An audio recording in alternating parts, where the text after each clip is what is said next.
Yuk, siap Bu. Assalamualaikum. Waalaikumsalam Bu Waalaikumsalam Enda. warahmatullahi. Apa kabarnya Pak Sam, Bu Arlin? Alhamdulillah baik, Wenda. Baik Bu. Oke, alhamdulillah baik semuanya ya Bapak ya Ibu.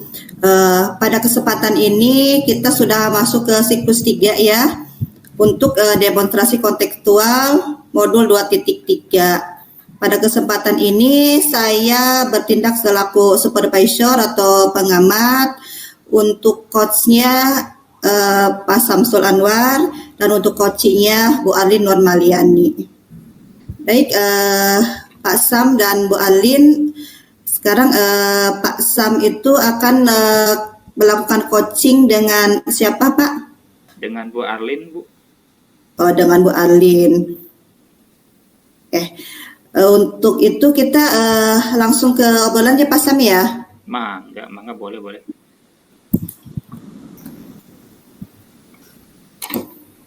Ya, begini Pak Sam, hari ini Pak Sam akan melakukan coaching bersama Bu Arlin, dan saya akan melakukan pengamatan selama proses coaching ya Pak ya. Nah, sebelum pelaksanaan ada yang ingin saya tanyakan kepada Pak Sam. Boleh ya Pak ya? Boleh Bu, boleh, sangat boleh. Oke. Baik Pak, jadi begini Pak. Saat coaching, saya nanti akan menilai sesuai dengan rubrik penilaian coaching ya Pak ya. Di antaranya, 1, apakah sudah sesuai dengan alur tirta atau belum. Apakah sudah memberikan pertanyaan-pertanyaan yang berbobot kepada coachee. Kemudian nanti apakah jawaban-jawaban yang diberikan sudah sesuai dengan pertanyaan-pertanyaan yang Pak Sam berikan. Nah, selanjutnya juga apakah coachee yang itu sudah menemukan solusi ya dari jawaban-jawaban yang telah dikemukakan oleh atau sebelumnya. Nah, pada saat coaching juga nanti Pak Sam jangan lupa ya Pak ya, untuk menyesuaikan dengan prinsip coaching, yaitu kemitraan, proses kreatif, dan juga memaksimalkan potensi coachingnya. Gitu ya Pak Sam ya? Iya Bu, siap. Ya. Oke. Nah, sebelumnya ada beberapa hal yang ingin saya tanyakan begitu ke Pak Sam, boleh ya Pak ya? Boleh Bu. Ya. Yang pertama, potensi coaching apa yang ingin Pak Sam kembangkan? Kompetensi yang ingin saya kembangkan ingin bisa memberikan pertanyaan yang berbobot Bu. Memberikan pertanyaan berbobot ya Pak? Mohon. Gitu ya Pak Sam ya. Mohon. Jadi indikator untuk memberikan pertanyaan berbobot itu menurut Pak Sam seperti apa itu? Pertanyaan yang berbobot itu yang bisa menggali potensi seorang coachee untuk memberikan solusi dari dirinya Bu, seperti itu. Bagaimana biar potensi dari dirinya itu tergali. Jadi menggali potensi coachnya sendiri ya Pak, dengan terus diberikan pertanyaan-pertanyaan yang mengarahkan ya ke solusi untuk yang diharapkan pada coachnya tersebut, begitu ya Pak Sam ya? Iya, betul sekali Bu, seperti itu. Jadi kita hanya mengarahkan, berusaha hanya mengarahkan saja seperti itu. Oke. Baik Pak, berarti sekarang silahkan Pak Sam melakukan coaching ya dengan Bu Arlin. Saya izin off kamera ya Pak ya. Setelah itu kita akan kembali berbincang-bincang mengenai hasil coaching antara Pak Sam dengan Bu Arlin. Siap. Silahkan Pak. Ya. Siap. Terima kasih Bu ya. Ya, sama-sama Pak.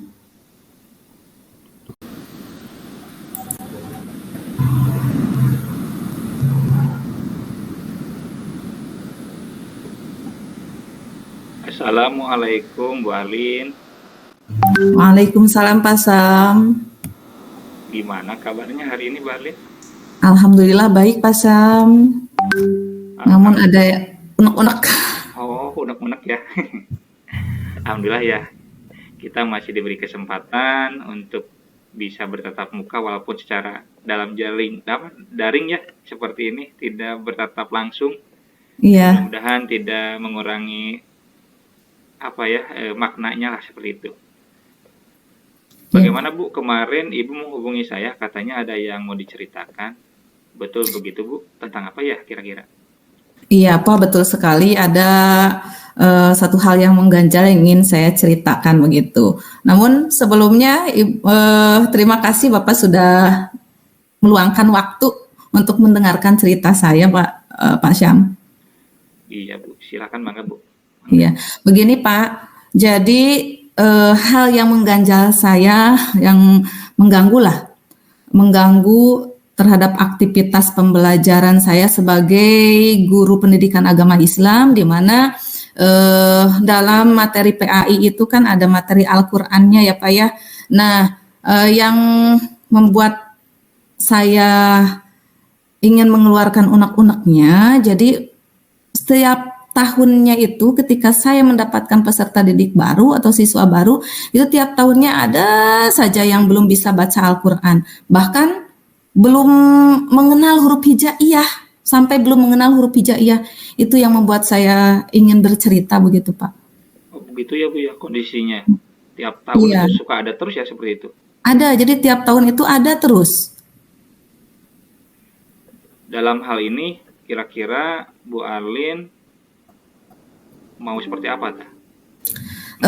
Dalam hal ini saya ingin mengembangkan potensi peserta didik saya dalam hal kemampuan mengenal huruf hijaiyah begitu, Pak. Oh, baik. Jadi tujuan Ibu ingin mengembangkan kemampuan peserta didik khususnya dalam hal huruf hijaiyah ya Bu ya. Iya. Kira-kira dalam mengembangkan tujuan tersebut, kekuatan apa yang Ibu Arlin sudah miliki? Kekuatan yang saya miliki tentunya saya alhamdulillah mampu membaca Al-Qur'an. Saya juga tahu teknik-teknik atau strategi membaca Al-Qur'an dasar begitu, Pak. Oh, jadi sudah ada kemampuan ya Bu ya. Menurut Ibu nih, kemampuan BTQ peserta didik Ibu kira-kira kalau di rank angka itu kisaran angka berapa Bu kira-kira yang siswa baru itu? Iya. Jadi memang kalau kemampuannya itu beragam ya Pak ya. Ketika saya mendapatkan peserta didik baru, tentunya saya melakukan tes awal dulu, tes baca Al-Qur'an karena memang itu dasar untuk nanti di pembelajaran PAI. Itu beda-beda Pak. Ada yang tingkatannya mahir, ada mahir juga ada sebetulnya, cuman tidak banyak. Yang lebih banyak itu yang belum bisa membaca Al-Qur'an, dan bahkan ada dari mereka, sebagian dari mereka yang belum mengenal huruf hijaiyah, tidak tahu huruf alif yang bagaimana, tidak tahu huruf ta yang bagaimana begitu. Jadi kalau di rank angka yang memang tujuan yang ingin saya kembangkan itu kan yang tidak mengenal huruf ya, yang belum, bukan tidak, yang belum mengenal huruf hijaiyah. Ya kalau di rank angka kisaran angka 0 itu belum mampu, itu ada di 0 Pak, ada di angka 0. Baik. Jadi di kisaran angka 0 ya Bu ya, yang masih dominasi peserta didik baru itu ya Bu ya. Iya. Jadi kira-kira targetan Ibu untuk meningkatkan jadi angka kisaran berapa Tah ke anak-anak yang baru itu biar minimal anak itu mengenal huruf hijaiyahnya? Iya. Di angka 5 Pak. Angka 5. Target awalnya saya di angka 5 gitu. Itu dalam kurun waktu berapa lama Tah Bu kira-kira targetan itu bisa tercapai? Saya menargetkan dalam waktu 1 bulan. 1 bulan ya. Udah ada targetan 1 bulan. Apakah nanti setelah di angka 5 bisa Ibu lanjutkan tidak ke level selanjutnya? Ya kalau keinginan selanjutnya saya ingin meningkatkan lagi ke level yang lebih tinggi lagi, bahkan level maksimal begitu, karena malu juga dan kasihan kasihan, bukan malu sih, utamanya kasihan mereka udah kelas 7 tapi belum mengenal huruf hijaiyah. Jadi target saya memang dari kalau sudah tercapai di angka 5 itu, saya ingin menargetkan ke angka yang selanjutnya, bahkan level yang tertinggi. Kalau misalkan 0 sampai 10 berarti di angka 10 lah gitu. Oh, seperti itu ya Bu ya, yang akan dilakukan. Baik, menurut Ibu, kira-kira dalam mencapai tujuan tersebut, kira-kira ada tantangan atau hambatan yang Ibu nanti hadapi? Pastinya ada, Pak. Kira-kira apa dah tantangan sama hambatan yang nanti akan muncul di anak-anak itu? Tantangan dan hambatannya itu rasa malu yang sudah tertanam dari diri mereka, karena mereka itu sudah menganggap mereka tuh sudah besar ketika belajar huruf hijaiyah gitu ya. Ketika belajar huruf di hijaiyah mereka akan malu sehingga akan susah begitu memotivasinya. Itu yang menjadi tantangan dan hambatan bagi saya. Selain itu dari segi waktunya juga, karena kan tidak 100% yang tidak mengenal huruf hijaiyahnya. Akan tetapi saya mempunyai impian yang tidak mengenal pun bisa sampai membaca Al-Quran. Jadi memanage waktunya itu. Nah, kira-kira solusi apa ya yang Ibu akan lakukan untuk mengatasi tantangan dan hambatan tersebut tadi? Oke. Untuk mengatasi rasa malu yang sudah tertanam di peserta didik, saya akan memberikan pemahaman atau pendekatan secara persuasif begitu Pak, diajak ngobrol begitu, yang pada intinya dalam obrolan tersebut saya akan menjelaskan, memberikan pemahaman tentang pentingnya bisa membaca Al-Quran begitu Pak. Oh baik Bu. Rencana Ibu selanjutnya apa nih kira-kira? Rencana saya selanjutnya saya akan menjadwal, akan melihat sekiranya waktu, karena tadi juga kan kata saya memanage waktunya itu susah begitu ya Pak ya. Jadi rencana selanjutnya saya langkah awalnya akan menjadwalkan waktu untuk melaksanakan kegiatan pendampingan begitu. Selain itu, setelah melakukan penjadwalan, saya juga akan melakukan coaching begitu Pak. Saya akan mempraktekkan coaching tentang bagaimana cara belajar yang mereka inginkan sehingga mereka tidak merasa malu lagi begitu Pak, dan mereka merasa butuh begitu untuk belajar Al-Quran. Ya, selain yang barusan Ibu utarakan, ada lagi nggak kira-kira? Saya akan mencari strategi yang tepat, strategi yang sesuai dengan mereka, sesuai setelah saya coaching, setelah mendapatkan setelah tahu keinginan mereka, begitu Pak. Jadi setelah mengetahui keinginannya, Ibu menyusun strategi yang tepat. Nah, kira-kira nih, tolak ukur keberhasilan apa yang bisa Ibu jadikan patokan? Seperti apa?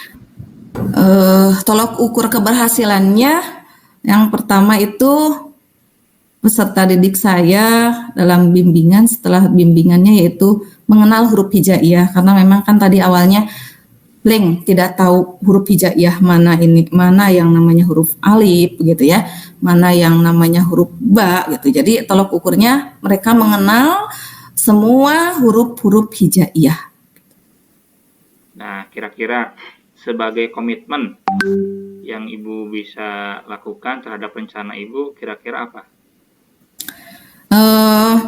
Setelah tadi ada jadwal begitu ya Pak, saya akan langsung melakukan pendampingan gitu. Akan melakukan pendampingan secara individu. Nah, kira-kira siapa dan apa saja yang dapat mendukung proses pendampingan tersebut? Tentunya siswa itu sendiri ya Pak ya. Dukungan mereka, kemauannya, minatnya. Terus selain itu tentunya dukungan dari orang tua, lalu kepala sekolah, terus kurikulum, selain itu juga sarana prasarananya, begitu Pak. Nah, jadi banyak ya yang dalam proses itu yang harus mendukung, siapa aja yang terlibat, sudah Ibu perkirakan seperti itu. Nah, Ya. kira-kira kapan nih Ibu mau melaksanakannya nih? Dalam waktu dekat ini Pak, pas pembelajaran di kelas tersebut, jadi pekan ini saya akan langsung melaksanakan karena memang kemarin sudah ada tes awalnya, tinggal penjadwalan dan setelah ada jadwal langsung pendampingan. Jadi di pekan ini Pak. Oh, berarti dalam waktu dekat ini ya Bu ya, Ya, dalam waktu dekat. yang akan Ibu laksanakan.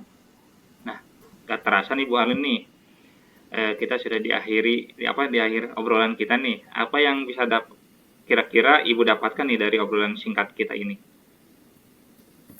Banyak Pak. Setelah kita berbicara, saya bercerita kepada Bapak, pemikiran saya menjadi terbuka, ide-ide jadi muncul, bagaimana strateginya gitu ya. Terus sampai ke untuk pelaksanaannya pun saya sudah tergambar. Ya, alhamdulillah kalau seperti itu sudah mulai tergambar, mulai dari rencana, strategi, siapa yang akan terlibat, sudah direncanakan sedemikian rupa. Baik, semoga apa yang kita bicarakan hari ini kita dapat Ibu dapat di siswa itu ya dapat menumbuhkan motivasi belajarnya, rasa ingin tahu huruf hijaiyahnya semakin ingin tahu, dan Ibu Arlin pun harus tetap semangat dalam hal menyampaikan ilmunya dan jangan bosan-bosan dalam hal mendidik anak itu, pasti banyak lika-likunya, banyak seninya seperti itu. Nanti saya tunggu cerita Ibu selanjutnya bagaimana hasilnya setelah Ibu menerapkan strategi pembelajaran yang Ibu tadi rencanakan. Terima kasih waktunya Bu Arlin. Terima kasih Pak Sam sudah meluangkan waktu, saya jadi dapat pencerahan. Begitu. Assalamualaikum Bu Arlin, tetap semangat ya. Waalaikumsalam, siap.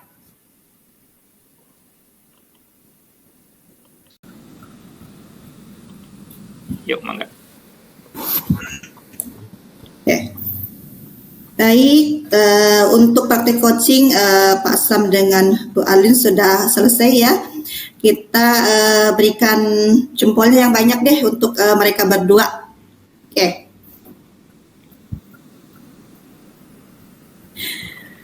Pak Sam, tadi kan sudah melakukan praktek coaching ya bersama Bu Arlin. Menurut Pak Sam, bagaimana tadi pelaksanaan praktek coaching bersama Bu Arlin itu?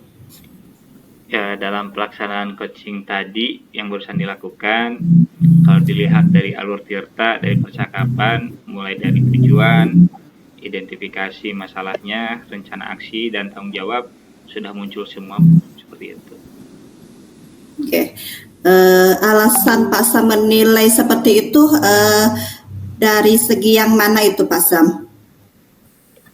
Dari segi baik itu coachingnya menyampaikan tujuannya, terus masalah yang ada, dari percakapan itu Bu Arlin sudah menyampaikan, jadi sudah semuanya sudah terangkum di situ Bu, ada mungkin seperti itu Bu. Oke, baik Pak, boleh saya menyampaikan hasil pengamatan saya tadi Pak? Mangga, sangat boleh Bu. Oke. Baik Bapak, dari hasil pengamatan saya tadi, Pak Sam memang betul ya sudah melakukan praktik coaching sesuai dengan kompetensi coaching, yaitu sudah menggunakan alur tirta dari tujuan, identifikasi, rencana aksi, dan tanggung jawab sudah muncul semua ya Pak ya? Iya Bu. Untuk prinsipnya juga, prinsip coachingnya juga sudah muncul, ada kemitraan, seperti itu. Nah, yang ini untuk tadi Pak Sam juga yang pertama itu ingin mengembangkan kompetensi membuat pertanyaan berbobot ya Pak, gitu ya Pak ya? Iya betul. Iya, yang saya amati untuk membuat pertanyaan berbobot itu sudah muncul dan memang udah jauh dari yang rujukan tadi Pak. Sudah baik sekali ya Pak Sam untuk membuat pertanyaan berbobotnya sehingga coachingnya itu bisa dia menggali potensi coachingnya sudah terlihat sekali dan coachingnya juga sudah bisa menemukan solusi dari permasalahannya yang tadi dibicarakan itu ya Pak. Tuh. Jadi untuk sesi ini motivasi coaching dalam melakukan rencana aksi sudah disusun dengan lebih maksimal lagi. Potensi untuk membuat pertanyaan berbobot dari Pak Sam juga sudah sangat terlihat ya, sudah jauh dari rujukan yang tadi sudah memang bisa gitu untuk menggali dari potensi coachingnya tersebut. Tentang hasil coaching ini menurut Pak Sam sendiri sudah sesuai ya Pak ya? Alhamdulillah Bu, karena banyak membaca mungkin melihat dari sumber-sumber yang lain, ternyata untuk emang pertanyaan berbobot itu sebenarnya sangat susah Bu, karena kita harus memperhatikan dulu permasalahan yang disampaikan, mana intinya dan mana yang harus kita tanyakan biar dapat menggali potensi yang ada di coaching tersebut. Ini seperti itu. Oke.